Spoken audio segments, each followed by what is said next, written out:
ज्या उमेदवार आहे त्याचा टाइम मी घेऊन राहिलो.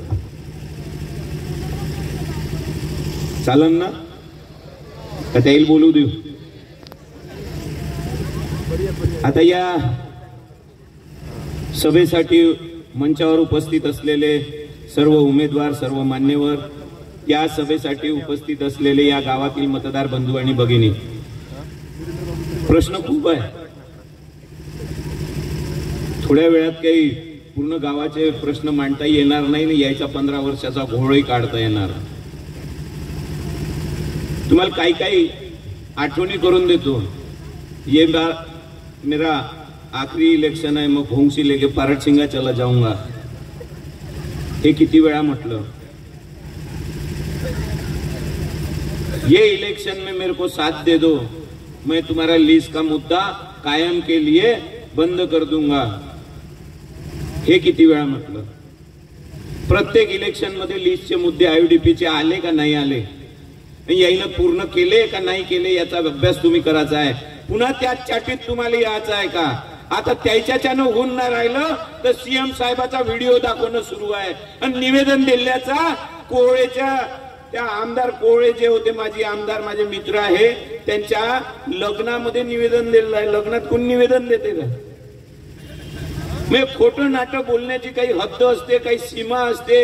इलेक्शन आलं का भोकनाड्या मारायच्या, इलेक्शन आलं का आश्वासनं द्यायचे, इलेक्शन आलं का लोक खुश झाले पाहिजे म्हणून. तुमचंही काही त्याचंही काही चुरकत नाही. तुम्ही खोट्याच्याच मागे धावता, खोट्यालाच निवडून देता. आययुडीपी कोण वसुली याचा इतिहास सांगितला. इंटिग्रेटेड अर्बन डेव्हलपमेंट प्रोजेक्ट म्हणून या आययुडीपीला ओळखलं जाते. या आययुडीपी मध्ये प्लॉट जेव्हा पाडले तेव्हा प्लॉट पावणे 7 रुपये फुटानं विकले. आता त्याचा ट्रान्सफर चार्ज काहीतरी किती आहे, 20 रुपये फूट आहे. याच्यापेक्षा जास्त रिन्युअल चार्ज 7 रुपये फूट आहे. मग हा अभ्यास तुम्ही करता का नाही करत.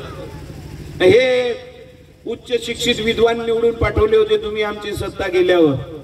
मला आस होती का मला जर कोर्टामधून न्याय मिळाला नाही, मला जर कुठून न्याय मिळाला नाही, मला नागरिकांमधून न्याय मिळेल.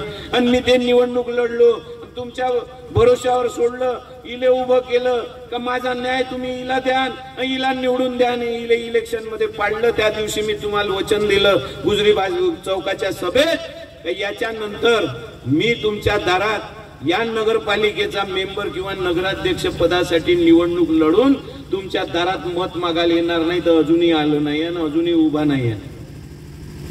तुला खुशी झाली वाटते मी नाही उभणार नाही. लहान पोरग तर या इलेक्शन मध्ये सुद्धा वार्डात तुम्ही उभं राहिलं पाहिजे. धंतोलीच्या वार्डात उभं राहा असं सुरेश भाऊनं मला आग्रह केला. त्याच्याशिवाय पॅनल मध्ये बळकटी येणार नाही असं म्हटलं. पण मी म्हटलं मी लोकांना वचन दिलं आहे, मी ते पाळणार म्हणजे पाळणार. मी आता म्युन्सिपाल्टीत केव्हाच उभा राहणार नाही.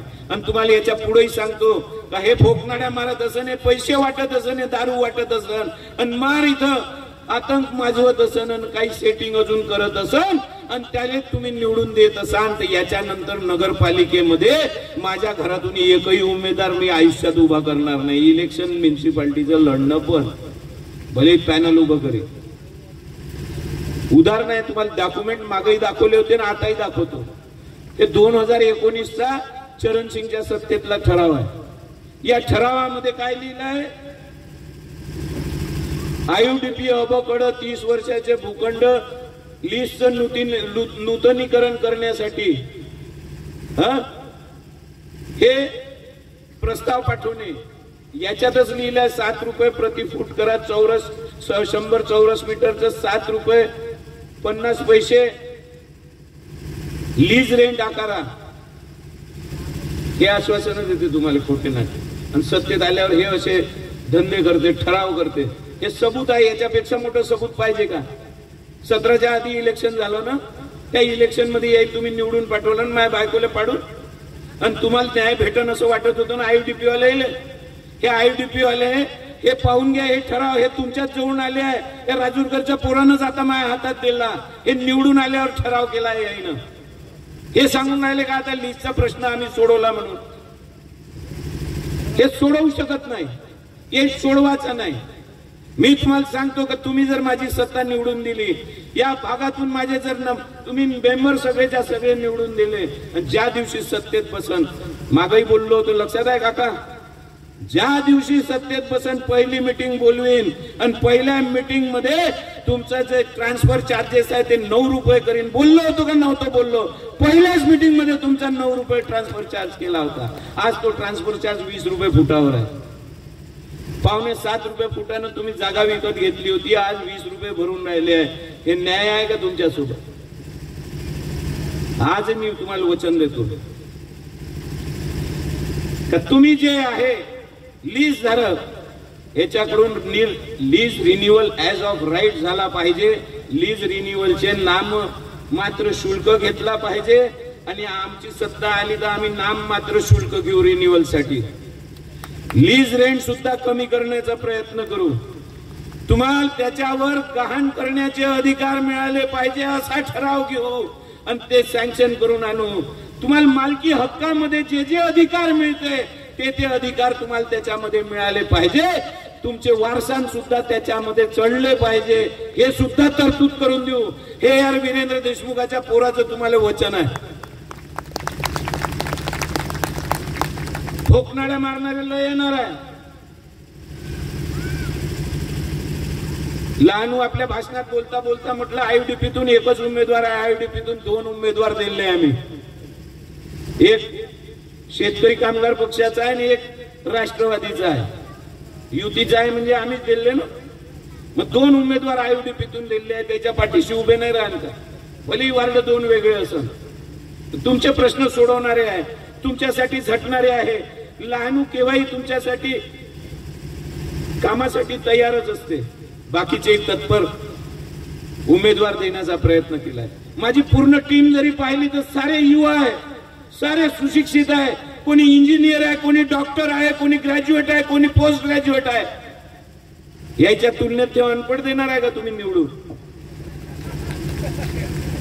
अजून कसे उमेदवार पाहिजे? घरंदाज आहे, पैशात इंटरेस्ट नाही आहे, 2 नंबरच्या असे निवडून उमेदवार दिले. आणि त्याच्या सोबत राहिलं म्हणजे काय हाल होते दिगंबर भाऊन आपल्या भाषणात सांगितलंच आहे. या आययुडीपी मध्ये किती पार्क आहे? एखादा तरी डेव्हलप पार्क? शाळा बंद पडली आहे. शाळा सुरू केली होती आपण, ते बंद पडली आहे. तुम्ही माझी सत्ता जर निवडून दिली तर या गावामध्ये जो इंग्लिश मीडियम मध्ये शिकण्याचा पॅटर्न जो ट्रेंड सुरू आहे त्याचा लक्षात घेऊन एक सीबीएसई स्कूल नगरपालिकेची कमी फी मध्ये सुरू करण्याचा आमचा मानस आहे. आणि तुमचं जर नशीब चांगलं राहिलं, त्याच्या नियमामध्ये असं आहे का कमीत कमी 1 एकर जागा असली पाहिजे सीबीएसई स्कूल साठी. आणि तुमच्या नशिबानं हे जर जागा 1 एकरा किंवा 1 एकरापेक्षा थोडी जास्त भरली तर सीबीएसई स्कूल इथंच सुरू होईल. या गावामध्ये महिलांसाठी जिम नाही, या गावामध्ये महिलांसाठी विरंगुळा करण्यासाठी काही साधन नाही. दिसलं ग्राउंड बांधलं, मंदिर दिसलं ग्राउंड केलं काबीज. लहान पोरांना खेळायचं नाही, खेळणे तिथे लागले नाही पाहिजे, ओपन जिम झाले नाही पाहिजे, महिलांसाठी विरंगुळा केंद्र झाले नाही पाहिजे. ज्या लायब्रऱ्या होत्या त्या बंद करून टाकल्या, ज्या आम्ही सुरू केल्या त्याही पुन्हा बंद केल्या. वीरेंद्र बाबूच्या हातच्या 10 लायब्रऱ्या तर तशाच वाचनालय बंद झाल्या. मग आमची जर सत्ता तुम्ही दिली तर या गावामध्ये लायब्रऱ्या सुरू करू, दलित साहित्य वाचासाठी नवीन पिढीसाठी तिथं ठेवू, तिथं ई लायब्ररी सुरू करू. जे कॉम्पिटिटिव्ह एक्झाम देते स्पर्धा परीक्षा, त्या पोराईसाठी स्पर्धा परीक्षेसाठी लागणारे पुस्तकं तिथं उपलब्ध करू. हे आमचं वचन आहे. याले विकास म्हणते. शाळा सुरू करणं याले विकास म्हणते. यानं रस्त्यावर रस्ते थरावर थर लावले, काय विकास झाला? झाडं सुद्धा विकतात घेऊन लावले. मी जेव्हा झाडं लावो तेव्हा वन विभागाला पत्र देऊन फुकटामध्ये तिथून रोप मागवून घेऊ आणि विद्यार्थ्यांच्या हातानं वृक्षारोपण करू. 10,000 झाडं दरवर्षी लाव. काही जगे काही मरे, पण झाडं मोठे होय काही प्रमाणामध्ये. हे विकतामध्ये झाडं लावते, जे नर्सरीमध्ये झाडं 60 रुपयात विकत भेटते, हे 600 आणि 800 रुपयाचं बिल त्याचं दाखवते, भ्रष्टाचार करते आणि मग तुमचे टॅक्स वाढवते. हे तुमच्या इथं जे घंटा गाडीचा टॅक्स वाढलेला आहे, घंटा गाडी सुरू झाली तेव्हा 48 रुपये वसूल करत होते का नव्हते करत? आज तुमच्याकडून 500 रुपये घंटा गाडीचे वसूल करण्यात येते. 5 वर्षाचा हिशोब काढला तर घंटा गाडीचे तुमच्याकडून 2500 रुपये वसूल होते. मग विकान का 500 रुपयात? मग प्रॉपर्टी टॅक्स वाढवला आहे. मी तुम्हाला वचन दिलं होतं का माझी सत्ता जर द्याल तर 5 वर्ष मी टॅक्स वाढवणार नाही, तो वाढवलाही नव्हता. आणि पुन्हा त्याची सत्ता जेव्हा आली, आम्ही मोर्चे काढू, आम्ही आंदोलन करू या भीतीनं त्याने टॅक्स वाढवला नाही. बरोबर हे आमदार झाले, सत्ताधारी तिथं बसले, प्रशासक बसला, प्रशासकावर यायचा अंकुश असायला पाहिजे, त्याच्यावर अंकुश राहिला नाही. आणि त्यालाच सांगितलं का टॅक्स वाढवून द्या, आता कोणीच नाही येत. बरं जमून जाते पुन्हा कमाईचं, ठेके वाटायचं आणि मला खायचं. म्हणून 15 ते 20% प्रॉपर्टीचा सुद्धा टॅक्स वाढलेला आहे. वाढलेला टॅक्स आम्ही कमी करू शकत नाही, पण तुम्हाला वचन देतो घंटा गाडीचा वाढलेला टॅक्स आमची सत्ता आली तर कमी करून देऊ. पाण्याचा टॅक्स सुद्धा वाढवला. पाणी विकून राहिले का पाणी पाजून राहिले? नगरपालिका धंदा करून राहिली का नगरपालिका सोय उपलब्ध करून देऊन राहील? नगरपालिका हे सोय उपलब्ध करून देण्यासाठी असते नागरिकांमध्ये, हे करून देऊन राहिले का? हे तुमचे आमचे प्रश्न, जिव्हाळ्याचे प्रश्न, हे निकालात नाही लागले पाहिजे का? हे तुम्हाला वाटत असन तर आम्हाला मत द्या, नाही तर फोकनाड्या मारणारे येणार आहे, फोकनाड्या मारणार आहे, फोटोनं व्हिडिओ दाखवणार आहे ना अजून काहीतरी दाखवून. नाही तर एसडीओच्या सहीचे पत्र दाखवून राहिले म्हणते, पट्टे वाटून राहिले म्हणून. म्हणजे जसं काही गठ्ठ्यानं एसडीओनं सह्या करून यायच्या जोड ठेवून ठेवले आहे, जसं काही एसडीओनं ऑफिस यायच्या घरात उघडून ठेवलं आहे. दाखवते येत नाही, हे पहा आणून ठेवले म्या. देबर नाही तुला जेलात टाकला आताच तर. एसडीओचा कागद तुझ्या घरात कसा आहे तर? हे खोटं सांगणारे, खोटे आश्वासनं देणारे तुमच्याकडे. या आयडीपी मध्ये दलित वर्ग सगळ्यात जास्त आहे का नाही आहे? मेजॉरिटी त्याच्या मागे होतं. आता त्याच्या मागे तुम्ही होते, त्याच्यात त्याचा दोष नाही आहे, दोष तुमचा आहे. तुम्हाला आंबेडकर समजला तो त्याला समजला का? तुम्हाला संविधान समजलं ते त्याला समजलं आहे का? कायच्या भरोशावर बीजेपीत गेले आहे ते? संविधान जर समजलं आहे तर, बाबासाहेबांची चळवळ जर समजली आहे तर बीजेपीत कशी गेले? बाबासाहेब ज्याला समजला नाही तोच बीजेपीत जाऊ शकते, ज्याला फुले शाहू समजला नाही तोच बीजेपीत जाऊ शकते. आणि त्याच्या मागे तुम्ही आपलं आयुष्य बर्बाद केलं, त्याला विकास पुरुष म्हणून लेखलं. हे तुमच्या चुका आहे, त्याच्या नाही आहे. हे मालमठारासाठीच आहे, हे इथं कमाई करासाठीच आहे. तुमचे कोणते विकास होऊन राहिले? शाळा बंद पडून राहिल्या, पोरं शिकून नाही राहिले, लायब्रऱ्या बंद पडून राहिल्या, पोरं शिकून नाही राहिले, पाणी धड येत नाही तरी टॅक्स वाढवून राहिले, घंटा गाडी रोज येत नाही तरी टॅक्स वाढवून राहिले. विकास कायचा होऊन राहिला? हे तर अधोगती आहे गावाची. या सगळ्या गोष्टीचा विचार मतदान करायच्या आधी तुम्हाला करायचा आहे का नाही करायचा आहे?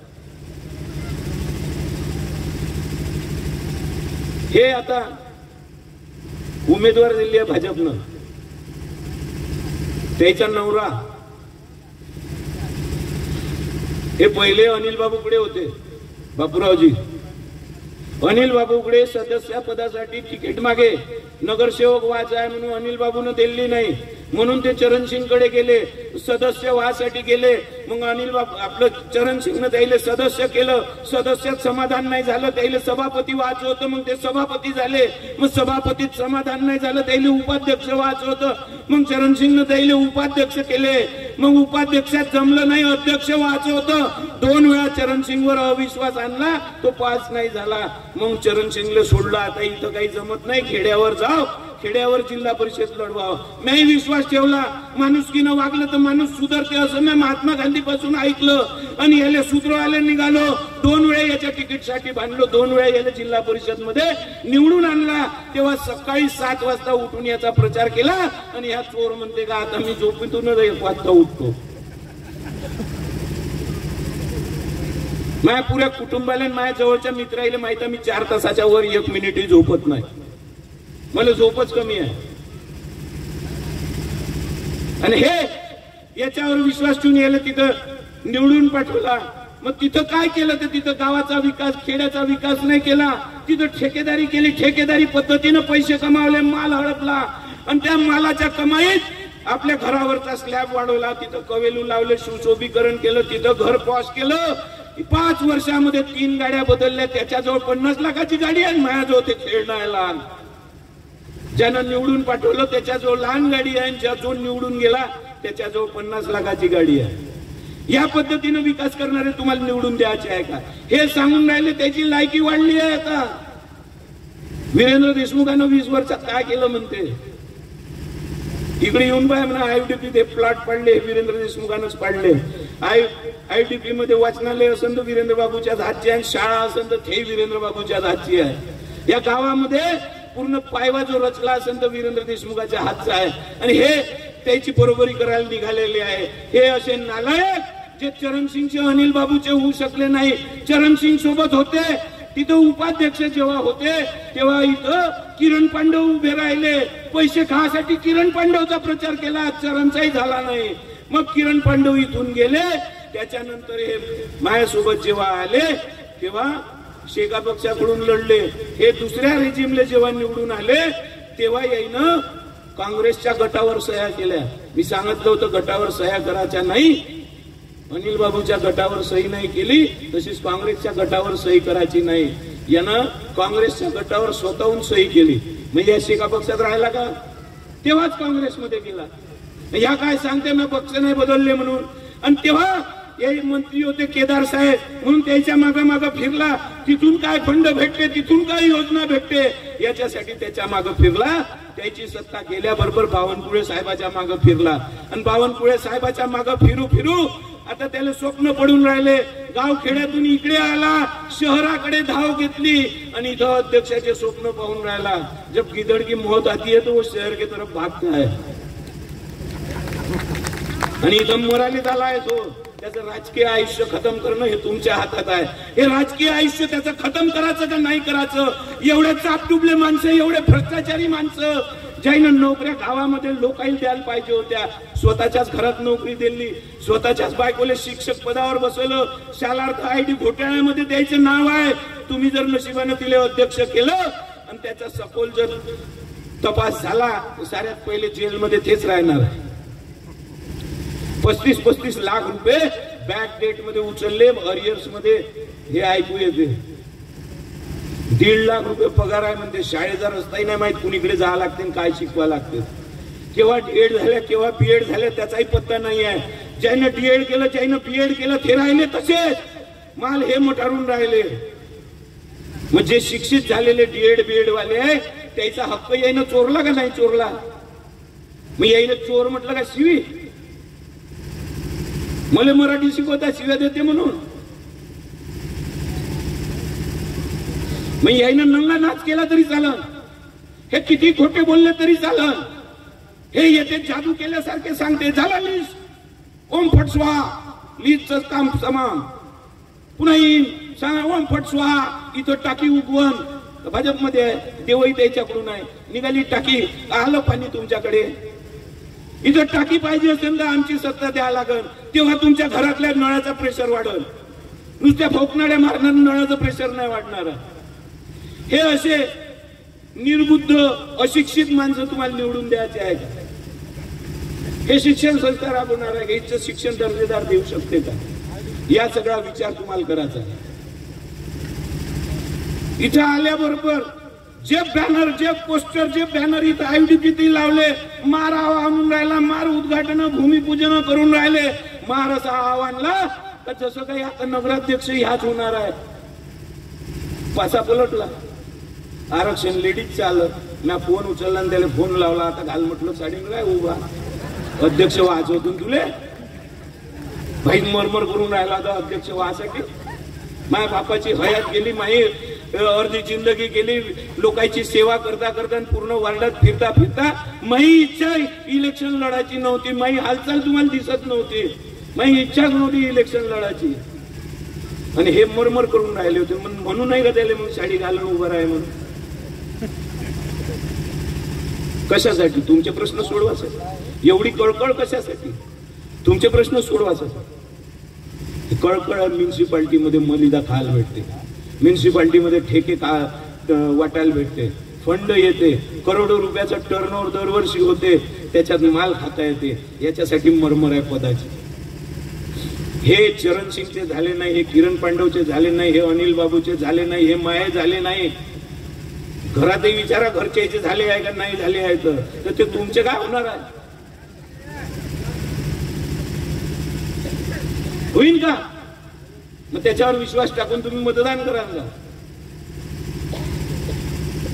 ते येऊन राहिले लक्ष्मी सिर्फ कमल पे आती है म्हणते, और लक्ष्मी कमल पे आती है, पण हमको नहीं चाहिए ना. हे तुम्ही नाही ठणकावून सांगितलं पाहिजे का आम्ही लाचार नाही, आम्ही भिकारी नाही, आम्हाला भीक नाही पाहिजे तुमची म्हणून. आम्हाला बाबासाहेबांना अधिकार दिला आहे.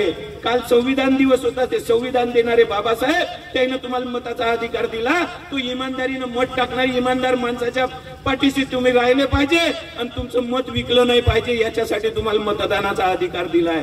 तुम्हाला जर बाबासाहेब समजला असेल तर इथून 4 सीटा निवडून येतील. हेच वातावरण आहे. या सगळ्या वातावरणामध्ये इलेक्शन सुरू आहे. सगळीकडे हवा आपली आहे, सगळ्याचे डोळे उघडले आहे. एपीएमसी तिथंच, आमदारकी तिथंच, नगर परिषद तिथंच, अजून काय पाहिजे तिथंच, झाला सारं तिथंच. दुसरे विद्वानच नाही इथं गावात, काहीच नाही चालू शकत, अकलाच नाही आम्हाला. शिक्षण घेतलं तर आम्हाला समजत नाही संस्था कशी चालवायची. तर हे विचार करून लोक एकजूट झाले. सगळीकडे वातावरण गद्दाराच्या विरोधात आहे. हे कोणतरी उल्लेख केला त्याने, तिकिटा चुकीच्या वाटल्या म्हणून त्याच्यात गटागटामध्ये नाराजी आहे. गटागटामध्ये कशाची नाराजी आहे? काही गटगीट नाही आहे. जे इमानदारीनं भाजपसाठी झटून राहिले होते, ज्यानं माझ्यासोबत आंदोलन केले काँग्रेसच्या विरोधामध्ये, ते इमानदारीनं ज्यानं भाजप इथं रोवण्याचा प्रयत्न केला, ते रेवतकर इथं राहते, ते त्याचा लेख आलाय पेपरात, याच्यावर नाराज. आणि देव यायची संस्कृती राहिली का नाही राहिली? विचारसरणीचा गेम असते, विचारसरणीवर पक्षाची निर्मिती होते. मी पुरोगामी विचारसरणीचा आहे, शाहू फुले आंबेडकराला मानतो म्हणून मी शेका पक्षामध्ये आहे. हे सनातन विचारसरणीचे आहे म्हणून हे भाजप आणि RSS शी संबंधित आहे. हे त्या पक्षामध्ये आहे. या विचारसरणीचा गेम असते. हे विचारसरणी त्याने त्याच्या पक्षाशी सोडून दिली आहे. जो येईल त्याला जमा करणं सुरू आहे, पण त्याच्यात सगळ्यात जास्त जे चोर आहे तेच जमा केले आहे. म्हणून मुळातले कार्यकर्ते नाराज आहे. आणि ते कार्यकर्ते नाराज असल्यामुळे त्याने फरक आणि तुलना केली आहे का त्याच्यापेक्षा तर मी बरा.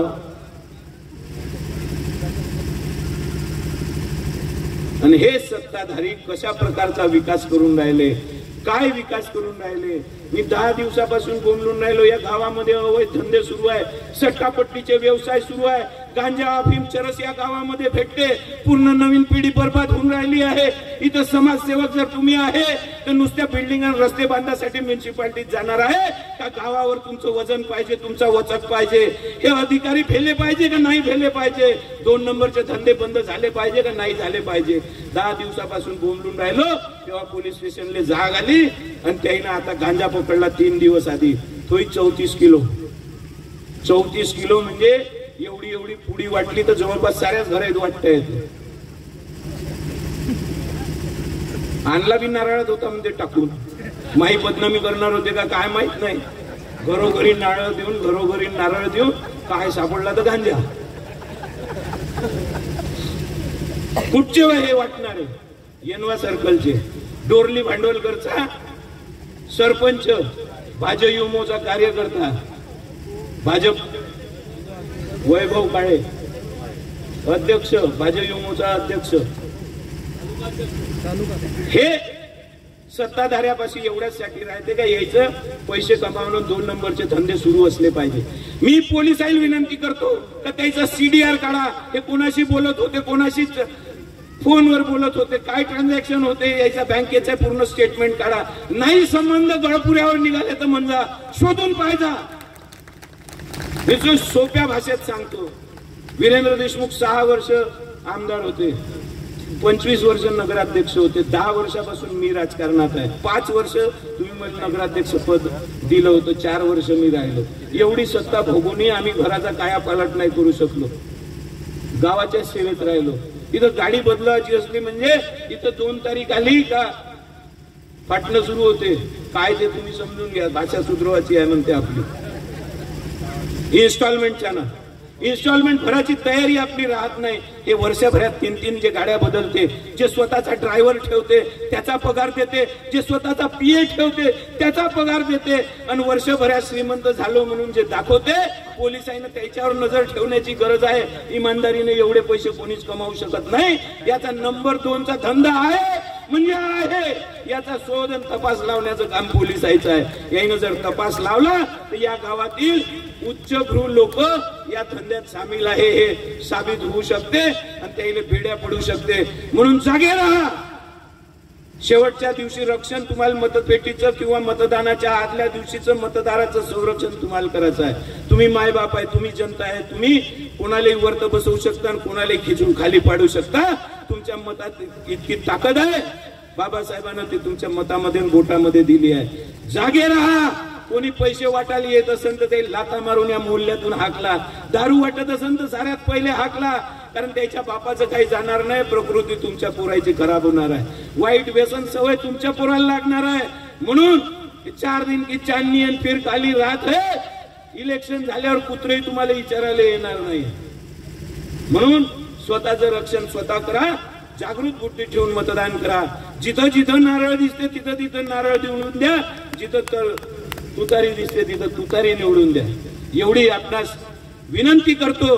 सगळीकडे वातावरण मस्त आहे, सगळीकडे मी फिरून राहिलो. या ज्या काही चर्चा असेल का खालचं नाही सांगतायत, खालचंही बरोबर आहे. मी तर आकडे सांगू शकतो, फालतूच्या जास्त बोलून राहिला म्हणून मी आकडे सांगत नाही. पण सत्ता आपली येणार आहे हे वातावरण आहे, आणि याही परिस्थितीमध्ये जर पडत असेल मग रामरामच टोकाचा आहे. धन्यवाद. सर्वांचं मनपूर्वक